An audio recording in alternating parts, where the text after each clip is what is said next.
नमस्कार दोस्तों, स्वागत है आपका हमारे चैनल में। बात करते हैं दंगल टीवी के मोस्ट पॉपुलर ड्रामा सीरियल पति ब्रह्मचारी के बारे में। जी हाँ दोस्तों, एक तरफ आरव को बार बार वो मंजर याद आ रहा है कि किस तरह कल ताइमा ने मोहल्ले वालों और पूरे खानदान के सामने इसकी बेगुनाह बहन ईशा की सबके सामने बेइज्जती की थी। आरव फैसला करता है कि वो इस चोरी का पूरा सच मालूम करके ही रहेगा। आरव माता की चौकी के वक्त सीसीटीवी फुटेज निकालता है। फुटेज में जो कुछ नजर आता है इसे देखकर इसके होश उड़ जाते हैं। वो देखता है कि आरती के दौरान मोनिका भाभी चुपके से हीरो की चुनरी की पेटी उठाती है, इसे अपने दुपट्टे में छुपाती है और अपने कमरे की तरफ चली जाती है। वो फौरन ये वीडियो काव्या को दिखाता है। काव्या भी हैरत से दंग रह जाती है।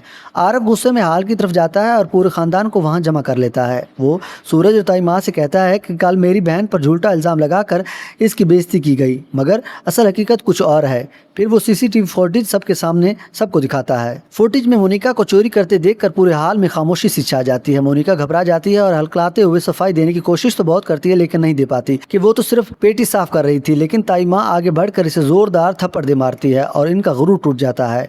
सूरज भी मोनिका पर नाराज होता है और कहता है कि अगर आपने लालच में ये काम किया भी था तो आपको सच मान लेना चाहिए था। एक बेगुनाह औरत पर इल्ज़ाम लगाकर आपने इसकी इज्जत को ठेस पहुंचाई है। तो दोस्तों, आगे कहानी और भी इंटरेस्टिंग होती हुई दिखाई दे रही है। तो दोस्तों, इसके बाद सूरज को अपनी गलती का एहसास होता है और वो आरव से माफ़ी मांगता है। हवेली में सच सबके सामने आ जाता है और ईशा बेकसूर साबित हो जाती है। दूसरी तरफ ईशा की जिंदगी खतरे में पड़ जाती है। वो वजीर के सामने होने वाली पेशकश के लिए पेन ड्राइव लेकर निकलने ही वाली होती है कि आकाश कमरे में दाखिल होता है। वो ईशा को धक्का देकर गिरा देता है और कहता है कि आज तुम्हारा साथी सूरज सीएम के सामने रिस्वा होगा, तुम यहीं बंद रहोगी। आकाश ईशा को कमरे में बंद करके वहां से ताला लगाकर चला जाता है ताकि वो पेन ड्राइव सूरज तक ना पहुंच सके। ईशा दरवाज़ा पीटती है, रोती है और परेशान होती है कि अगर पेन ड्राइव ना पहुंची तो सूरज की सारी मेहनत ज़ाया हो जाएगी। इसी दौरान इसकी नज़र खिड़की के बाहर खेलती मैशू पर पड़ती है। इस उम्मीद की एक किरण दिखाती है। वो मैशू को आवाज़ देती है और कहती है कि जल्दी से हाल से मोबाइल ले आओ। मैशू मोबाइल लेकर आती है और ईशा फ़ौरन बंटी को कॉल करती है। ईशा रोते रोते बंटी को बताती है कि आकाश ने इसे बंद कर दिया है और ये पेन ड्राइव सूरज तक पहुँचाना बहुत ज़रूरी है। बंटी पहले सोचता है कि वो अकेला जाकर पेन ड्राइव लेकर आए, लेकिन फिर फैसला करता है कि असल हकीकत दिखाने के लिए